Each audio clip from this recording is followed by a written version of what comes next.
Yeah. The session here. So welcome everybody. This is the first session in AgilityLab in 2021. And when we were planning this session, I certainly didn't realize that this is a very historical day in Washington today with the change of in the White House. So much more thank you to Marsha for actually joining in and talking about magic in facilitation. I'll just mute there. Just a very brief introduction from my side. I met Marsha, what is that, almost 4 years ago when I was in a coaching program, and Marsha happened to be the assessor in coaching and mentoring, and I was lucky to pass. And it actually, one thing I realized from that is how different this approach is that you do compared to other exams. For instance, I think if any exam was like what I experienced with you, it would actually be a pleasure to go for an exam, because I actually learned something during that session. So thank you very much for that, and welcome here today. Thank you. So I think I'll just give the word to you, and you can do a more proper introduction of yourself. Yeah, so perfect. Welcome. Well, thank you, Torsten. It was I remember that time really well, so it was lovely to meet you, and it was fantastic to be invited to talk with you all today. And yes, I'm calling in from the United States in Maryland, and that literally about 35 miles northwest of the U.S. Capitol. So yeah, it's a big day here. So, but I'm here with you, and I'm delighted to be here with you. I'm going to share my screen, and while I'm sharing my screen, I'm also going to have some slides, but I also want to say a few things about what we're going to do today, which is it's intended to be interactive. So I believe that Torsten sent out a message to some of you about just if you'd rather not be participating in some of the interaction, in your Zoom window in the very top right corner, you can rename yourself if you click on the little blue button and right click. And if you would just put the letters no in your name at the very end, when we do breakouts, you can kind of opt out of being part of that. So anyways, so here's what we're going to talk about today, which is how do you facilitate virtually for unexpected and unplanned magic? And I think many of us find ourselves sitting in this position of working remotely. Most of us probably working almost full-time remotely, or some variation of that. So that's kind of what we're going to do today, is take a dive into that. And I'd ask, as I go along, you're welcome to type in the chat. I'm actually not going to watch the chat. Liza and Torsten are going to be watching it for me, but if you have questions that come up for you as we go, please feel free to type the questions in there, and we'll save time at the very end to come back and answer them. So you can kind of think about the chat as like a parking lot. If you were facilitating, it'll be a place to kind of capture some of your thoughts. And we've got about 90 minutes, so the session is being recorded. It will be shared with people in the group, and I will share my slides. So you don't have to frantically take notes or try to screen capture any of that. So you'll get all of these after the session as we go. So here's the first question that I want to dive into, which is this notion of what does magic look like? So I wrote a blog about this. It's actually how Torsten reached out to me. It came from some work that I've been doing and some conversations I've been having with people over the last year and a half about, hey, like I want the magic back in our work. And so I imagine that magic will mean something really different to each of us. And what I'd love you to do is just get connected for a moment about what does magic mean to you. and especially in the context of facilitating and convening groups in this remote virtual format that we're working in. So if I think about, for me, like, there are very clear visions that come up for me about magic working in the remote space. I think people are engaged. I think it's meaningful. So I want you to just grab a sheet of paper and think for a minute about, what does magic look like for you? What's happening? What does it feel like? What's the energy of it like? What do you imagine the group is doing if that magic is happening? And I'll say a little bit about me if you don't know me. My name is Marsha Acker, and I'm the CEO of Team Catapult. And I came to the world of facilitation a number of years ago, probably about 24. And facilitation has changed so much of how I think about really any situation, whether I'm working and talking with my family at home and trying to manage the needs of my daughter, to how I engage, how I lead, how I think about collaboration and working with others. And I've had the fortune of getting to teach mentoring and coaching to other facilitators for about 17 years. At Team Catapult, we've had a number of programs that we've led over the years for Agile coaches and Scrum Masters. And what I believe about this world that we're in right now is, while the fundamentals of group dynamics and group process don't really change, our working world has been going remote for years. 2020 has been like this huge international social experiment on, what do we do when everybody is working remotely? And I think there are things like today where we can gather for an hour and a half across 20 countries, which is pretty amazing. And I think there's some benefits that come from that.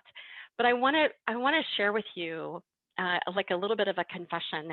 I have for quite some time a real bias against remote work. And I really held a strong belief that being in the room was so much better than being online or being remote. And I decided, it was 2016, I made the decision that I was personally going to work on my bias. And I was aware of it, I knew it, and yet I kept running into groups that were working remotely, or part of the group was working remotely and part was in the room or co-located together.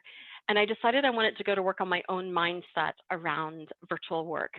And in that sort of personal journey, I met a woman named Rachel Smith. She blogs at digitalfacilitation.net. And so if you're curious about it, I'd invite you to look her up. She's amazing, because she helped me just fundamentally shift how I think about in virtual work, how I think about engaging with virtual teams online. And so she and I, in 2017, she and I created our virtual facilitation masterclass.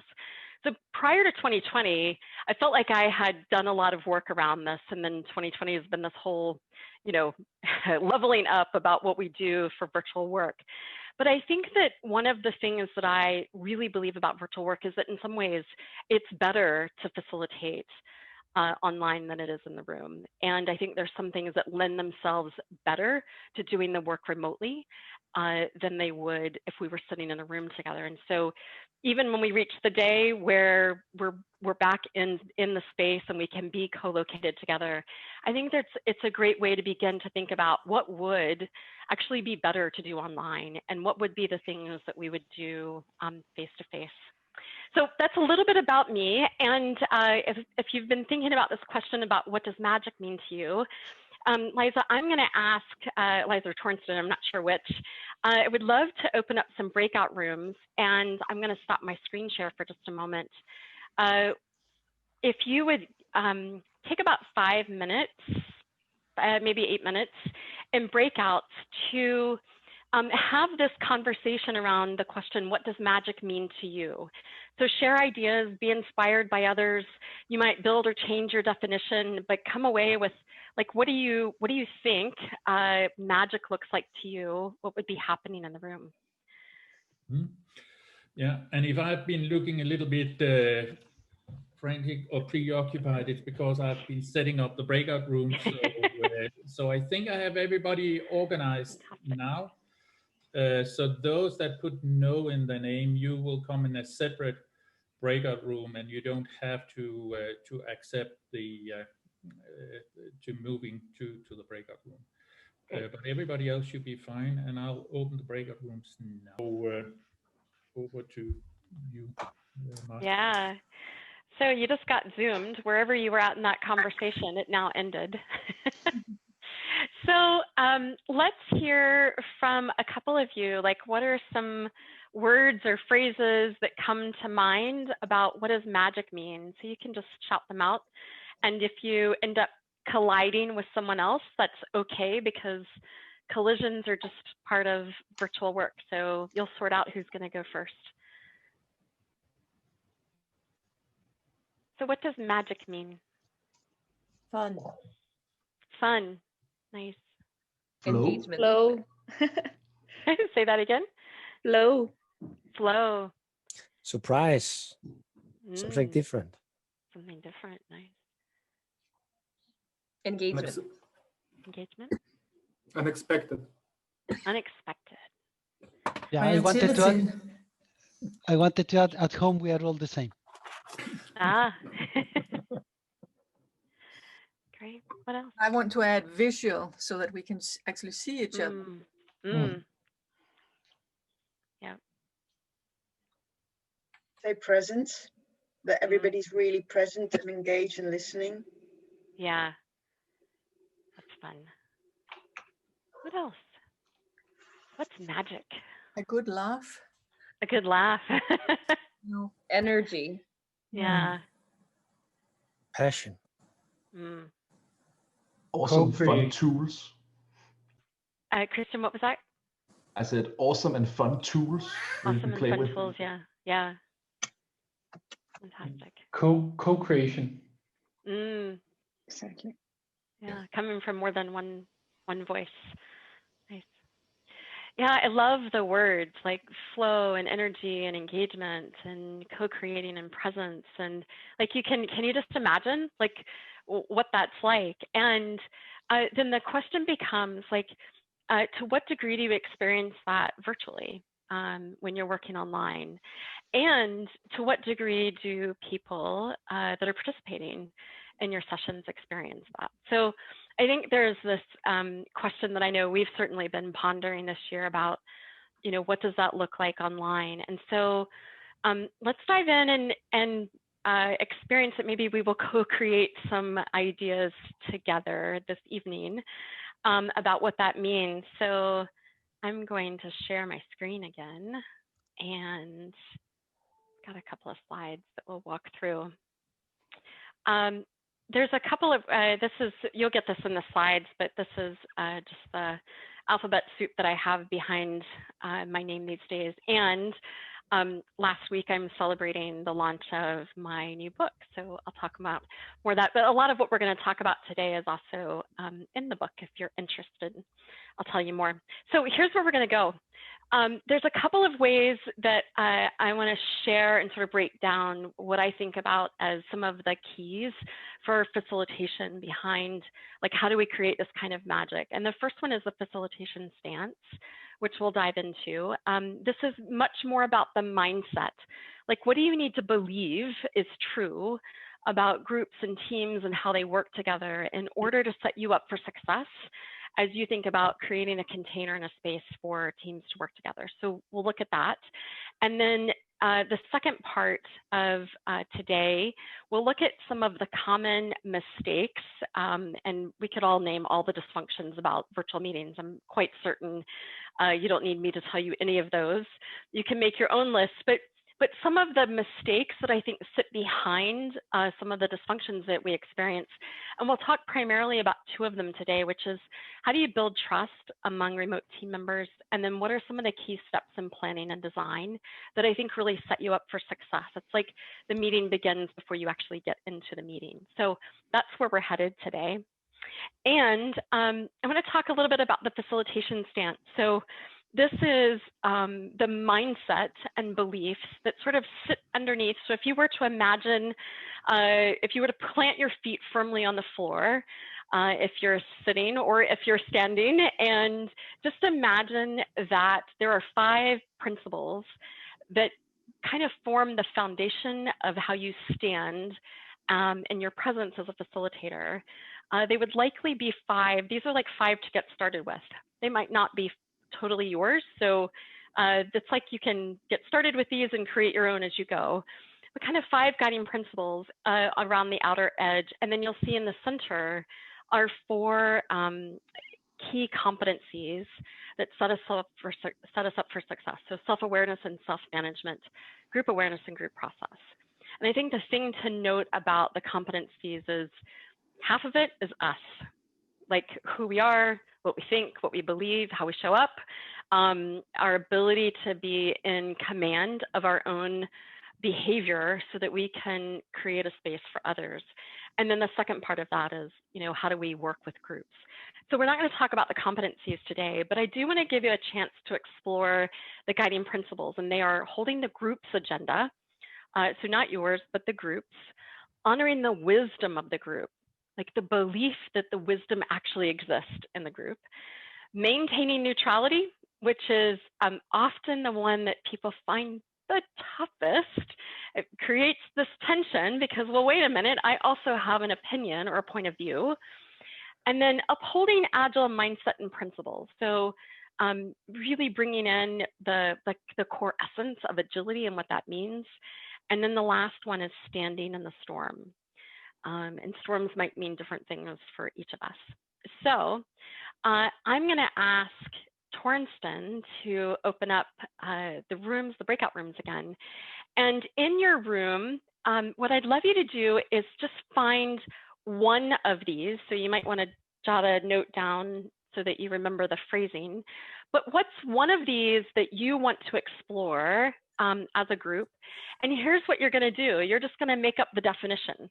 So what would you make up about the definition of that particular guiding principle? What does it mean to you? And then also, how might it show up in the room? And you'll have just a few minutes to have that conversation. We'll take about 10 minutes. And what we'd like you to do is, as you come back from that conversation, just ask someone to be the spokesperson. And I'd love to hear really briefly, like what you make up about the definition and what it might mean or what it might look like in the room. So what do you find one of these? You can pick any one that you want.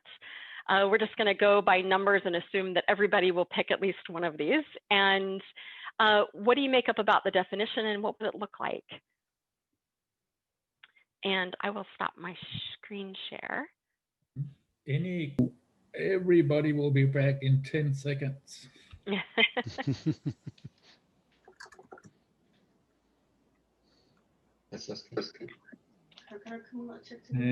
now there's no mercy. Everybody is returning. So we're Great. back to you, Marsha. Yeah, welcome back. Thank you. You got zoomed again. Okay, so I'm going to share my screen again, although a little reluctantly because it's harder to see you when I share my screen. But just so that we have the picture for a moment. And I'd love to hear from, we'll start at the top left and holding the group's agenda. I'm just curious if anybody talked about a definition for that and what did you make up about it? Well, in our group, we talked about it. I think it's fascinating if you can hold the group's agenda, because it might not be the same agenda as you have, but you might want to see where this takes you. Yeah. And the decision this could end up with could be something that could hurt the goal of the meeting. But then again, is it the right goal you have? And then we twisted it a little bit and said, if we challenge it, we might be standing in the storm suddenly.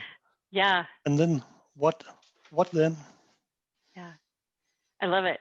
I'll make space for anybody else. Did anybody else have that guiding principle that you were talking about? And would you add anything?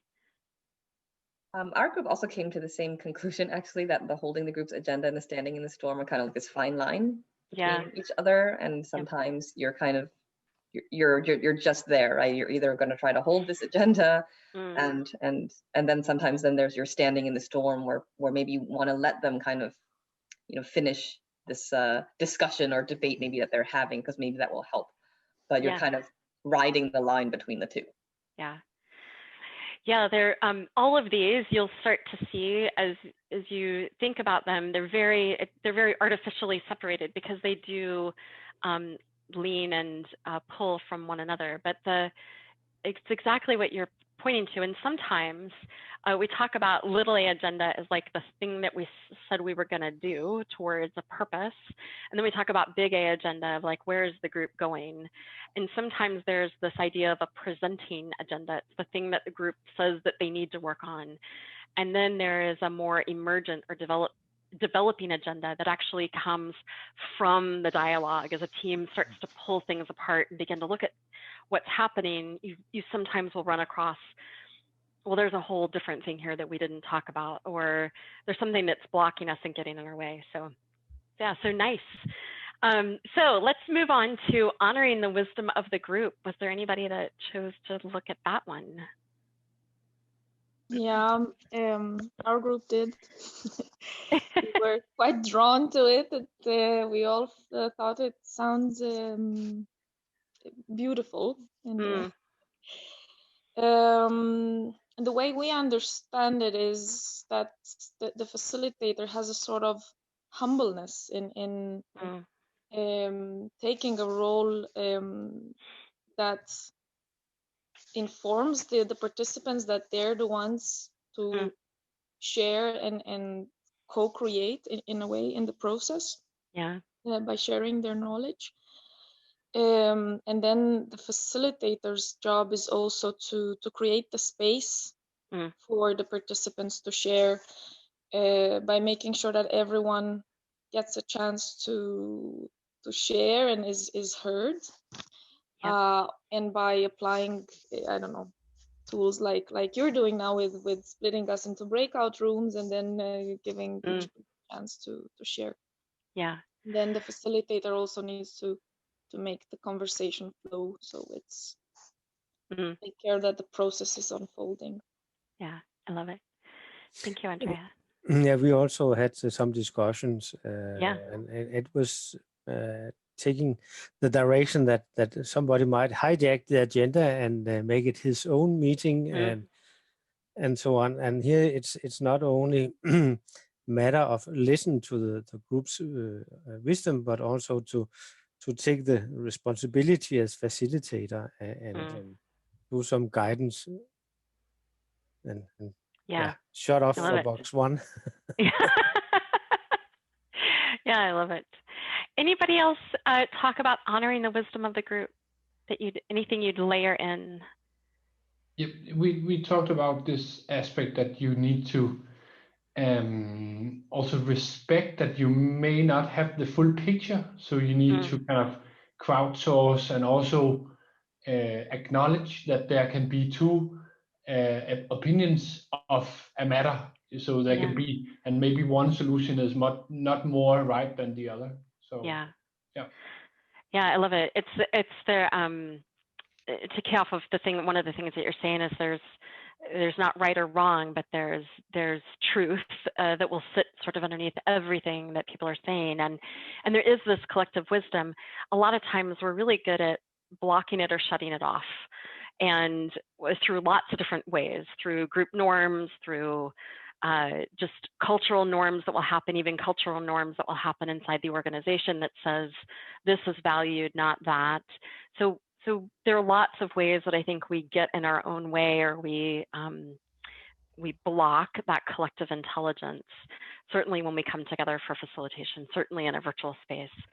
But yeah, this is the guiding principle. It's just the belief that there is wisdom there, and not the belief around, well, they don't, sometimes I hear Scrum Masters for sure say they don't know what they need. Like they just need me to tell them, what we're going to do. So I think it's kind of catching sight of that, and holding on to this belief that the wisdom does sit there.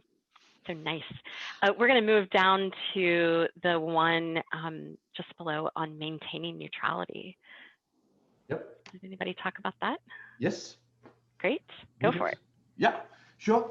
Well, they are intertwining, mingling with each other. So there's no clear distinction. We have very much the one that you, as a facilitator, just say, I mean, your opinion, keep that out. Let the group actually do the work. Even when you're asked directly, well, what do you think? Saying then directing the questions back at the group so that they actually are doing the work. Just don't try to micromanage everyone. Just actually leave them be, trust them to let the job to get the job done. We also talked about this having the rubber band in the back. If you don't know that analogy, where you stand up against the wall with the rubber band in the back, and then all of a sudden something, and then you go in and say, "Oh, hey, it's like this," and then the rubber band pulls you back to the wall again. So I love that. Cool. That's fantastic. So, yeah, no micromanagement, basically letting people do and trying to avoid participating in the discussion, but making sure that they are going in the right direction. Yeah, fantastic. Anybody else want to layer anything into what Christian said? Yeah, so kind of together with Celeste, Lars and Karina on this call, we came up with a bit of a definition, and I'm sure it's not a full exhaustive definition, but it's acknowledging all participants and not judging them or their opinions and inputs.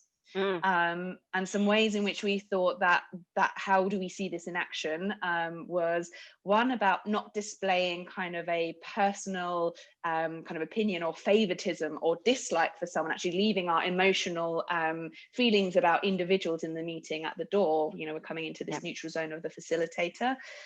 We also talked about kind of asking what might different perspectives be, and if we were to share a perspective, talk about it from, look, I'm going to put this hat on, maybe the hat of the consumer or the hat of the stakeholder.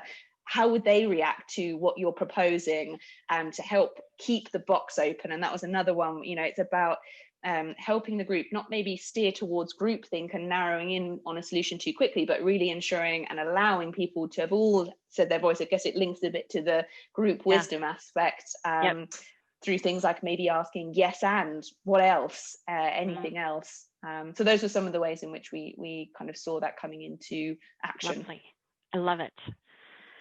And I would tell on myself a little bit, because I'm doing things right now with you all that if we were facilitating and we were working towards a common product, I'm introducing bias. So I'm saying to Christian, oh, I love the idea of this a rubber band elastic. Like it's, I hadn't heard that before, so I'm really kind of caught by that. And there's small things that we can do in the space of facilitation. Like I really have to watch that, because it does set people up to be, well, she said that to him, but not to me. And does that mean that my contribution is less than, or not as engaging, or I didn't get it right, or I didn't get the best one? So you just kind of have to watch those dynamics, but neutrality can come out in lots of different ways. All right, so thank you for those. We're going to move to the next one, which is upholding the agile mindset and principles. Did anybody talk about that? Yeah, we did to some extent, but we thought it was a tough one because we're doing a lot of agile ceremonies, and we follow a certain agenda. Yeah, and that is, you could say, the agile mindset and principles that we use again and again. So when we are doing a retrospective, for example, we are thinking continuous improvement of our processes. So this is upholding the agile mindset and principles. Yep. But perhaps that's too simple. I guess others may have other good input on this. Yeah, does anybody else want to add to that? At least I would like to add that having the agile mindset and having the both the principles and everything at hand is a tool where you can use that to maintain your neutrality by actually playing with these rules, because someone is suddenly saying, oh, we need to do it like this, and you can actually use these principles and saying, yeah, it might be that you're right that we should just have working code, but it should not completely our rule documentation, for instance. Yeah. And so using the principles actually to both guide and keep your neutrality. Yeah, there's something here about really holding to that value and principle and being less attached to what it looks like or how it manifests. So finding your own adaptability or agility, and yeah, maybe we're going to ask these 3 questions for the retro, and then maybe the team's going to adapt that, and they're going to create something that is much more meaningful to them, that will follow them along their journey of high performance. So it's finding your own agility and not being quite so married to, like, it has to look this particular way. So that's some of what sits kind of at the intention of that guiding principle. All right, so last one is standing in the storm. Who talked about that? We did, Francisco and me, Laura. Hello. Hi. Hi. We thought this was about addressing conflict, which can sometimes be difficult because I'm not sure anybody seeks out conflict, at least, you know, hopefully not in our meetings. But nevertheless, we're passionate about the work that we do, and it sometimes shows up as disagreements. And we thought it was important to address the conflict, but not to become emotionally triggered by it. And that's really, really difficult to do. Francisco had the best sentence, or 2 sentences for me, and I've written it down. He said, "We're still solid in the storm, and we have to deal with the conflict. We are standing solid, and unswayed by the emotion that's going on." Yeah, that's lovely. Anybody else want to add to that? Yes, we discussed this in our group, and what we came out with was that it had somewhat of a negative connotation. A word that came up was survival when you're standing in the storm.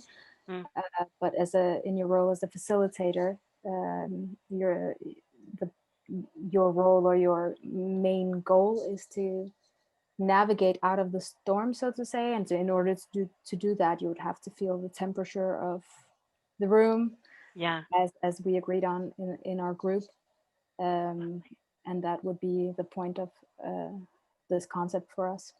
That's fantastic. We talked about the lack of seeing the body language of people.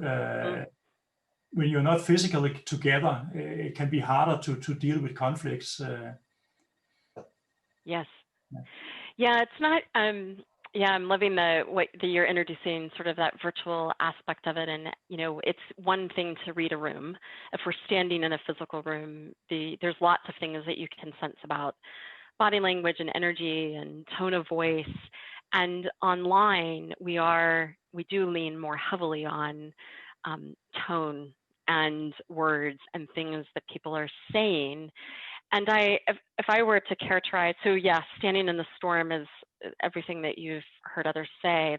It's the ability to be in storms will feel different for any of us. I might describe a storm as one thing, you might describe it as another, but it is being able to be in a space with a team that can feel a bit bumpy, stormy, conflict, different, diverse opinions. People might not be agreeing with one another. There might be different points of view. There's difference in the room. And it's the ability of facilitator to believe that the difference is actually something to work with and work from rather than to manage out. And if I were to share any story of my own facilitation, this has been the one that I've had probably the most journey in myself, because early on in my facilitation journey, I did everything to manage the conflict out of the room. Don't let people speak as much, create a very defined agenda, keep people on task. If somebody says something that feels like it's going to be controversial, put that in the parking lot, and then let's move back to being on task. So I was quite rigid in my facilitation, for fear, quite frankly, that I would end up with disagreeing, different opinions, and not know what in the world to do with them. So I figured if I kept them out of the conversation, then we we'd be better and I would look better as a facilitator. But I think the space of being able to be in it and actually welcome it, I use a model called structural dynamics, and it's about being able to read the language of what's happening in the room. And so in that model, it talks about all of our language can be coded into one of 4 actions: a move, a follow, an oppose, or a bystand. And that we need all 4 of those actions to be voiced and active in a conversation in order for the conversation to be effective. Well, what we do very quite naturally in groups is when somebody offers a differing viewpoint or they're opposing in some way. An oppose can look very different in different contexts, but we can tend to manage it out of the space or make it go away. And as facilitators, the standing in the storm is the notion that we'd actually follow the oppose. Tell me more about that. What are you seeing? What's the perspective that you're seeing that I might be missing? And in that way, you're bringing it in and working with it rather than managing it out. So it can feel, it's where those competencies in the center are quite important around self-management and self-awareness and all the things about, the belief that it will be helpful for the group that will support their agenda. But anyway, so that's a little bit about Stand in the Storm. So Marsha, nicely done, yeah. Stefan asks, you said move, follow, but what were the last 2? Move sets direction in the conversation. Follow supports the line of thinking or what's happening in the conversation. Oppose offers correction. So it says, hey, hold on a minute, not that way. And bystand is a morally neutral comment that bridges what's happening in the conversation. So it's also a place of inquiry. Yeah. All right, so that's the facilitation stance. So let's think about this is what sits kind of underneath of you as a facilitator. And we're gonna dive in, we've got about a little less than maybe about 20 minutes left, and we're going to save some time for Q&A at the end. I want to share with you some things to think about. So you come from this mindset, right, of these things are true about your facilitation. And then let's translate that to this virtual world and think about all the kinds of things that we experience in the virtual space that you feel like are not magical, maybe. And some of the mistakes that you might be making, I certainly have made many of these in my time as a facilitator. So one is assuming that team members will build trust on their own over time, and that the work remotely cannot be as connective as the time that we would spend in the room together. So that's one mistake. Another one can be assuming that the team communication will just happen naturally as needed. So we'll come together virtually online and then people just do what they need to do offline. And that's actually really connected closely to this concept of trust, like how do we build trust in an online space. Another mistake that I see happening a lot is just jumping right into the work of a meeting without setting the stage at all. So we do this in the room too, but we do it online. And I think one of the things that's happening in the online world is it magnifies some of the bad meeting habits that we had face to face, but we just sort of made do with it because we were more connected. We were coming together in the room, there were certain norms that we were experiencing, and then we get online and it just sort of gets a bit more bigger than it might have been. So we just jump right in without sort of setting the stage for success.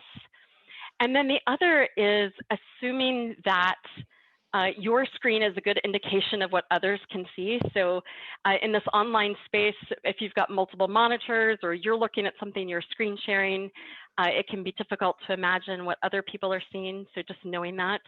And then the other one is interpreting silence as agreement and decision-making. So finding ways to engage different voices. So we're going to dive into a couple of these today, and specifically talking about building trust among remote team members. And the first one is this assumption or mistake of assuming that you can focus on the work and just let trust happen or naturally evolve over time. It happens differently when we are online. So it comes from this misunderstanding that really thinking that team members will come to trust each other on their own, or believing that all the communication that's necessary will happen. And I think that's really challenging in this online space. So there are actually a couple of different kinds of trust, and it builds differently in remote work than it does when we're in the room. And if we act as though it's the same, I think we're missing some of the key elements that are creating some of the disconnection. So this notion of trust, there's swift trust, and swift trust is that kind of fleeting and fragile. It's created when people first gather together. Remote teams build swift trust on sort of the qualifications, like what we know about each other. And if we were co-located, it would be based on sort of that social contracting and interaction that we have. But when we're remote, and I know I meet with so many teams that are, they have formed or people have changed companies since we have gone to the world of 2020. So they've not ever had a chance to be in the room with one another. So they're coming on to teams in really different ways. So this notion of swift trust is based on some of those early interactions that we have and some of the social contact that we have. And then the next kind of trust is swift trust. Swift trust is eventually replaced with what we call cognitive trust. And it's built on how people demonstrate that they're reliable and competent. So for remote teams, it means this frequent and courteous and clear communication and reliable follow through. So I know I can be trusted. If we're co-located, the cognitive trust is actually based on sort of seeing the time and effort that team members put into things. But when we're remote, we can't really see that quite as much. So it's a little bit harder. It builds differently in that context. And then eventually this changes into what's called affective trust. And for remote teams, this is social, it's based more on like task and communication. It's like asking about someone's weekend. It's that water cooler conversation that we would have. And if we're co-located, this happens through, walking down the hall or running into someone or taking a walk for a one-on-one and grabbing coffee together. There are these interactions that we have, and it starts to build this affective trust. Well, in the remote space, we don't really have, unless it's intentionally designed, we don't really have space for that to happen. And so it's thinking about these three types of trust. And I want to tell you a quick story about a team I worked with recently. And they're much like any team that you might be part of. They've been remote for quite some time. And they adapted at first really quickly to working remotely, but they didn't take time to translate how they worked face-to-face to the remote world. And they would self-describe themselves as high-performing. If you looked at the work that they get done, it's high-performing. They produce a lot of work.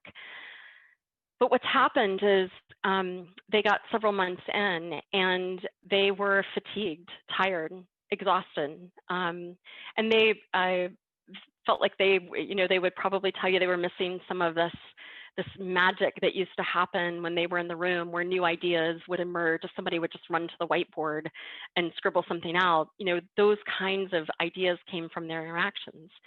So I did some work with them.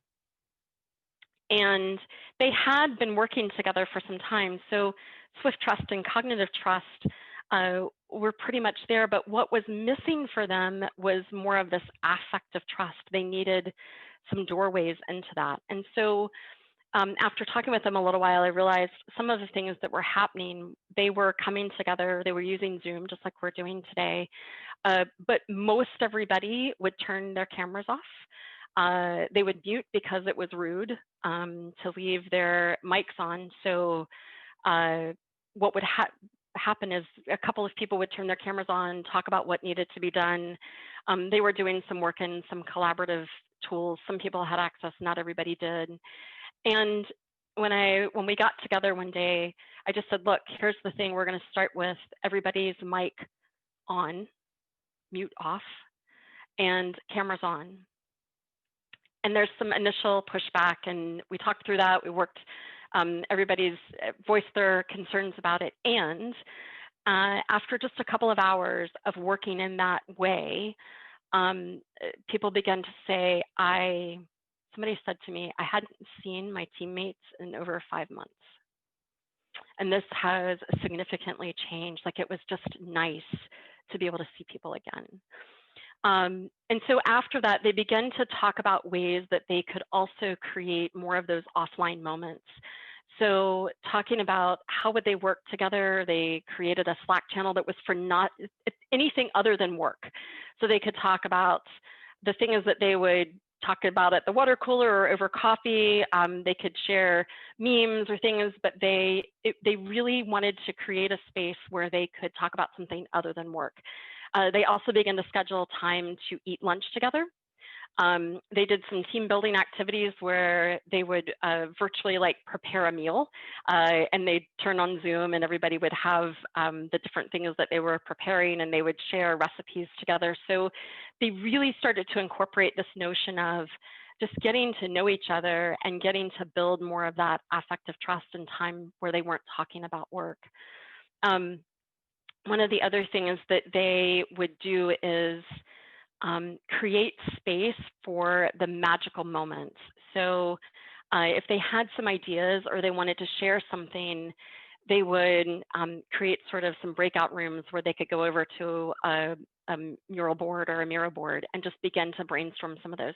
So they got more flexible with their meeting agendas. They became less rigid about, this is what we're talking about today and we have to stick with this. So they created spaces. There were times that they had to stick with it. There were other times where they opened it up.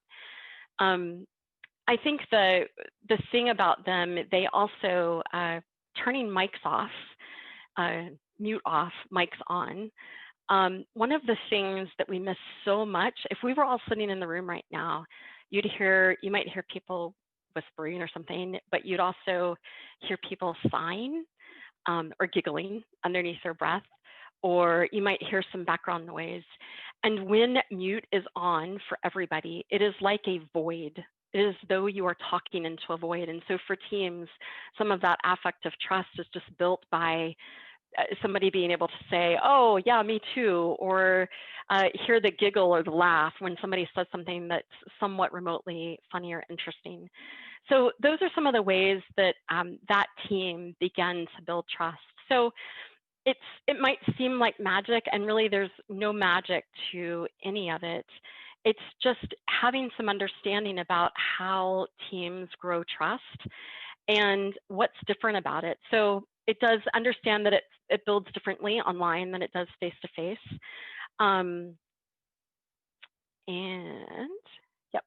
And so this concept of mute on, mute off, and camera on can just shift and shape the nature of the conversation.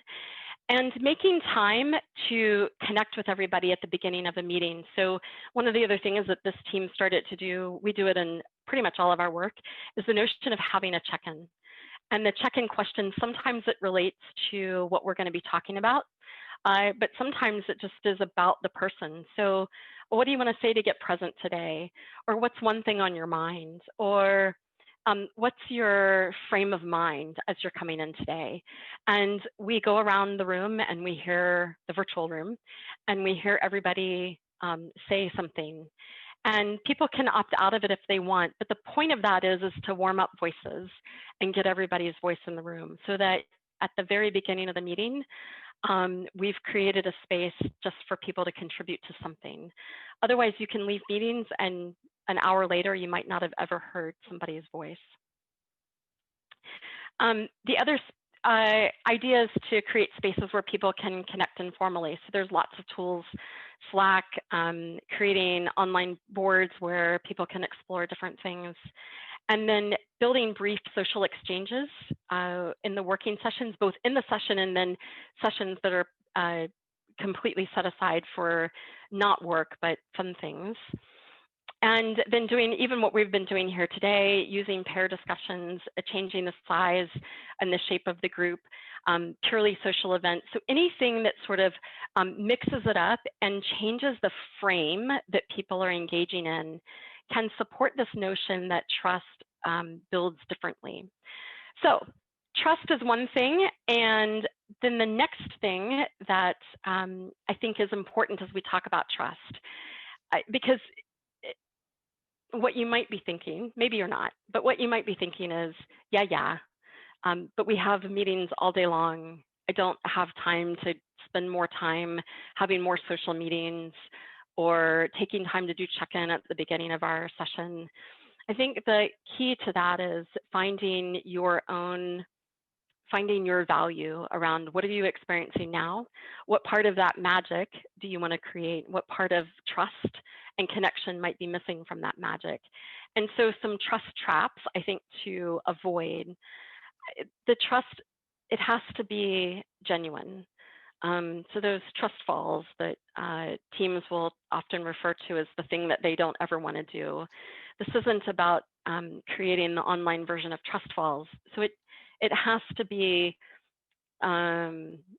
genuine and meaningful to a team, meaningful to the contribution, not just the thing that they have to do. I think the other piece of it is that there will be a strong cultural component. I love that there are so many different cultures potentially even here today, and it would be great to have a conversation about, what do you notice about building trust in your particular culture? And if you've got a team that's cross-cultural, it'd be great to have a conversation about that. What does it look like to build trust and create connection? Because it will likely be different, slightly different for people. I think the other part of this is that it has to be in proportion to what the team needs. So if you've just got a team coming together for a small period of time, you'll balance that with a team that's going to be working together over a longer period of time. Okay, so one of the second mistake that we're going to dive into is a sort of walk on and fast start. And I've alluded to a little bit of it already, is this notion of just dive in and get the work done and don't worry about this connection space. So I think I'll tell you a story about a leader, we'll call her Jennifer. The story is real, the person's name has been changed, but she was really frustrated by her virtual meetings and she didn't feel like they were very productive at all. And she really chalked it up to that her team was primarily introverted and didn't like speaking. So they would really silently kind of sit on calls and not participate. And she was treating the meetings like this sort of walk on and fast start. So they'd come together and it was jump in and quickly get running. So she'd have, for example, she'd have a retrospective and she'd ask the three questions: what went well, what didn't go well, and what have I learned? And since there wasn't a whole lot of planning that went into that meeting, when she'd asked the questions, the team was somewhat already prepped. They kind of knew. It was a little bit rote and they'd experienced it before, so nothing new. I'll just sort of show up, and there wasn't a whole lot of time that the team got very warmed up. So she did some personal reflection and sought out some advice about what she might do. And what she learned after some of that was to change her entire approach to what she was doing. And she made the case to her manager to bring the team together and actually spend a lot of time, about a day, doing a full sort of restart with a team and really getting to know one another. So they put the topic of what we need to do aside for a moment and began to talk about how they were going to work together. And in the context, especially in the context of a virtual meeting. So now she has a really different practice. So similar to the check-in process that I was telling you about, she creates check-ins every time she gets ready to do a meeting. She spends about if she were going to lead a 4-hour online session, she spends about 8 to 10 hours putting time into planning and designing that session. So whether it's using a Google Doc or a Mural or any of the hundreds of collaboration tools that are out there, but she really puts a lot of thought into how she gets people involved in the process of the conversation and doesn't keep it in full group format. So there are kind of 5 questions that we all have, whether we're conscious of them or not. We have them when we come into any virtual or in the room session. And if we don't get answers to these questions, they tend to take up space in our brain, consciously or unconsciously. And they are, the first one is, why am I here? Who else is here with me? What are we trying to achieve? How should I behave so that we can do it? And when can I leave? And so the startup to any facilitated session really should address some of these questions and do it relatively quickly. And so one of the ways to do that, we have at Team Catapult, we use a facilitation process, and it consists of planning, designing, conducting, which is all the things that happen sort of when we're in the space together, and then evaluating and adapting. And so we tackle these 5 questions during the design and the getting started phase. So we think about those questions before we ever get into the room with a group of people. And then once we get into that space, like, how do we warm up the room? How do we create this container for the group? And what are some of the things that support that? So there's a couple of principles that we hold about this process. The first one is design for the outcome, not your tools. And in the virtual space, this can be really hard. I'm one of those who, a new tool comes out and I want to be kind of on the leading edge of it. I want to use it. I want to figure out how to experiment with it. I'm the one that gets the new iPhones when they come out. So I love the idea and concept of new tools. But I think it's important to talk about first, like, why are we coming together? And then what's the tool that would support that? So if you're using Jamboard, but a team really needs to talk about and do a deep dive around a particular issue, giving them a board with a bunch of stickies can feel unaligned, misaligned with what the overall purpose and intention is. And then the second is to design for full participation. So if you've got a small group of people and 4 to 6 people, you can probably stay in a full group format. Much more than that, you really need to look at ways that you can break people up or give them offline work to do. But some way that gets their whole voice in the space. Chunk it up so people can, about every hour, give people a stretch break, and every 90 minutes, design 15-minute breaks in between. Meeting for more than 2 hours can be really challenging, so find a way to create longer breaks in that. Another principle in this is leveling the playing field. So back when we used to be in the room, this was one of the biggest challenges of meeting remotely along with meeting with a team in the room. Now our challenge is a little bit more along the space of who's got their camera on and who doesn't. And so we often talk about like this notion of have your camera on. Some teams don't want to, and it's a bigger deal. So one way to level the playing field is that if one person wants to have their camera off, then everybody has their camera off. And so what it does is it changes the power and the dynamics in the room. So if 1 or 2 people have their cameras off, it's really hard to think about them in the space of designing for a facilitated conversation. And so it shifts the balance of power. But if everybody has their camera off, then you all can begin to listen at a different level. You'll use tone and intonation and inflection and voices, and you can use things like imagining a virtual circle and ways to sort of level the playing field so that it's balanced in interaction. And then the question that I'm always asking of teams is, what's the highest and best use of our time together? So how can we set some time aside to do things offline, and where might we bring more time in to do them? How might we use our time together remotely?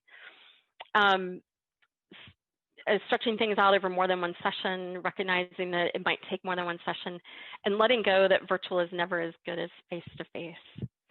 So this notion of getting people connected in the work, just some tips to remember is kind of creating a visual map of the space, the check-in, normalizing collisions. I just did that with us here online a few minutes ago. And I think looking at ways to create connection for people so that there's planning and designs kind of put into that. So I'm going to stop my screen share in just a moment and kind of open up the floor to questions. And I'd love, just as you make notes maybe about what we've talked about today, both in the stance and some of these things that I shared with you, like what's the one thing that you want to commit to doing, or what ideas might you have been inspired by to bring more magic into your virtual sessions? So, you know, thinking about those things that you defined as magic, what that means for you, and then how might you bring some of that in? And I'll say you can find a little bit about my book at Art and Science of Facilitation.com if you want to learn more. So there is at least one question right now. Andy, would you like to ask your question? You asked it in the chat. Okay. If I have a bunch of questions. When you trust someone with a task, because trust is contextual in the sense that you, like I said, you could trust your accounting with accounting, but you wouldn't trust them with plumbing, the same way you do with your spouse and things like that. Where does that fall? Is that, I know it's not, it's part cognitive, but it's task related trust. So for me, well, tell me what's behind your question. Categorization. It doesn't fall in either one of them. Is that all there is? So just wanting to know like where that kind of trust falls. Yeah. Yeah. I don't think it falls easily into that kind of trust that's outlined. I think what you're speaking to, for me, comes out more as we talk about the facilitation stance and this notion of collective intelligence, or that there's that the intelligence exists within the team. So I think it's a lot of team leaders will say, hey, so collective intelligence, to trust that the team knows how to do test-driven development when there's no test-driven development expertise on the team seems silly. It would be a nice way to put it. So how can I trust a team if they don't have that expertise?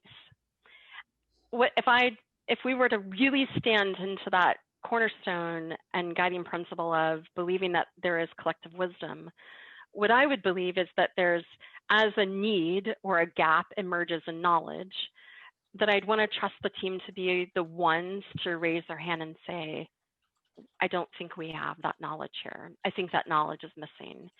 And I think the ability to do that comes from, you know, all three of those kinds of trust. Do I know you to be somebody who gets their things done and who is competent? And do I also know you to be someone who is trustworthy in our interactions?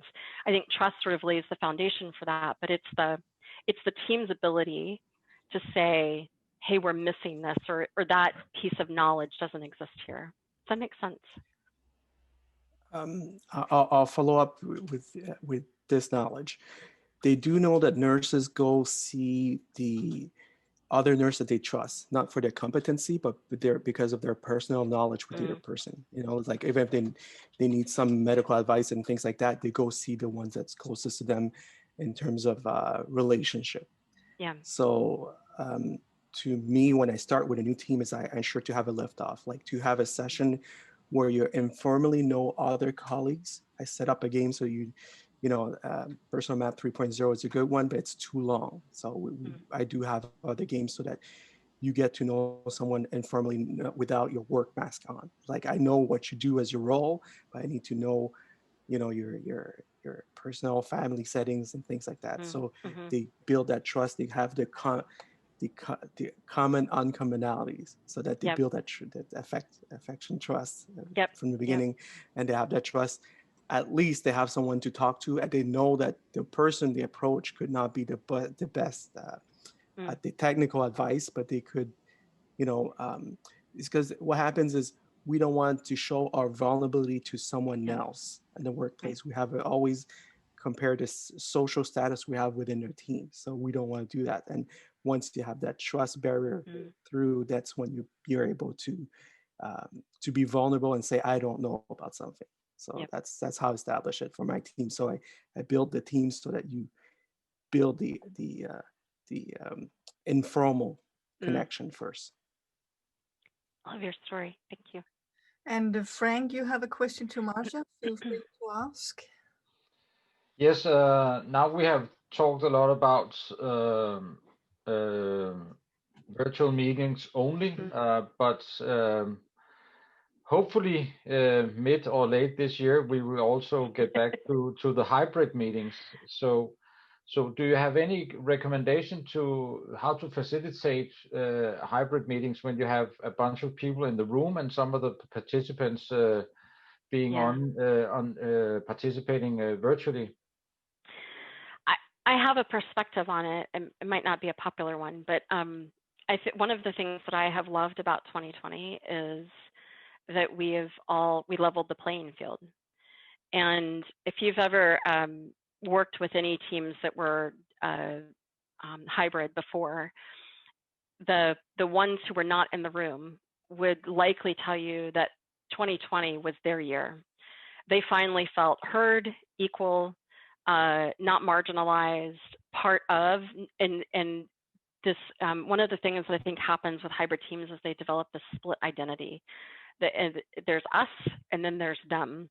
I also do a lot of work with teams where there's headquarters, and then there's the satellites. And so I think that when we go back to the hybrid models, again, the principle of can you level the playing field? So instead of gathering people together in the conference room, one computer, one mic, just like we've been doing for 2020, when everybody has an equal footing, it's easier to facilitate, it's more balanced, and the power dynamics, at least those power dynamics, there will be other power dynamics at play, but at least those power dynamics are more level.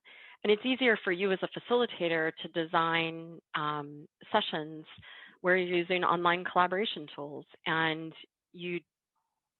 so I think that one of the answers to that is just really monitoring how much you do with people in the room versus how you incorporate people on virtually.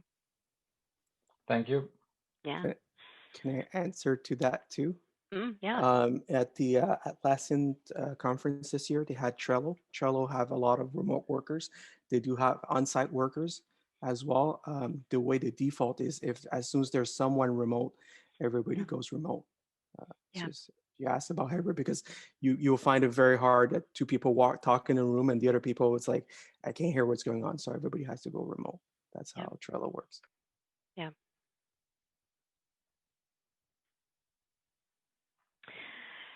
Torsten, I know you also had some things you wanted to say. Yes. So I think we're getting close to the end of the session. So thank you very much, Marsha, for taking us through this talk about facilitation. I really like the facilitation stance and how you have managed to get a pentagon into a square. So, but those 5 properties there, I think that it's catching the core of facilitation.